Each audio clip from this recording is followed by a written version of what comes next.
Now at 5, Cleveland police got a boost to their image thanks to the RNC, but that doesn't mean their troubles are over. Why has the board been so ineffective all these years? NewsChannel5 has been digging into the board set up to oversee the police department for years. And we've been waiting, watching for any signs of progress. Is there anything you would like me to use in the story or say in the story regarding why there doesn't seem to be any progress made here?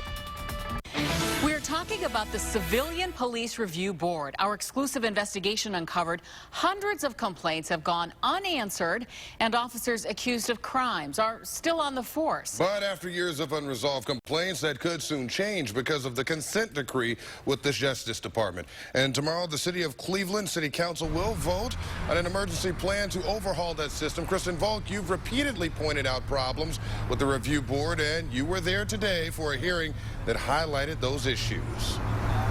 I was, Frank. That hearing was held here at City Hall this morning, where we learned there are currently 406 outstanding cases where people have made complaints against Cleveland police officers, but months and years later, those complaints are still unresolved. And get this, the chairman of the Civilian Police Review Board tells me it's not his problem.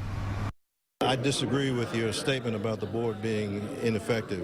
I vehemently disagree with that statement. Despite our repeated investigations, despite what this former U.S. attorney announced in today's committee meeting, hired by the city of Cleveland to investigate the board and OPS, among other agencies, and implement changes per the consent decree. Neither OPS nor the board is where they need or want to be at this point. The Civilian Police Review Board chairman, Thomas Jones, pointed the blame elsewhere. There is no backlog in the police review board. So these people are lying up here? No. Jones told me the backlog lies with the Office of Professional Standards, or OPS, which is the city agency charged with investigating citizen complaints made against Cleveland police officers. The board rules on the cases.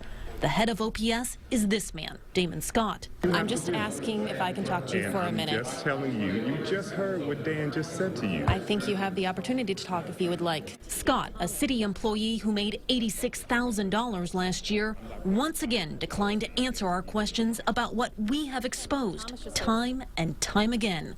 A backlog of cases not being resolved. I think you've done the best reporting on this of anyone thus far. Councilman Matt Zone, who heads up the safety committee, says he is confident that with this emergency ordinance, the board will operate more effectively.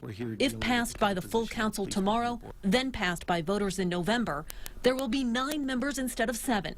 Representation from all police districts, and a new rule that no one be a current or former employee of the Cleveland Police Department. I have no issue with any of the items in that proposal.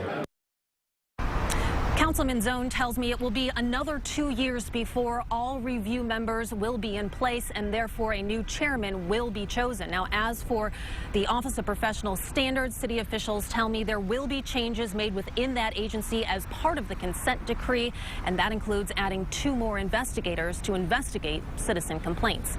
Live in Cleveland, I'm Kristen Volk, News Channel 5.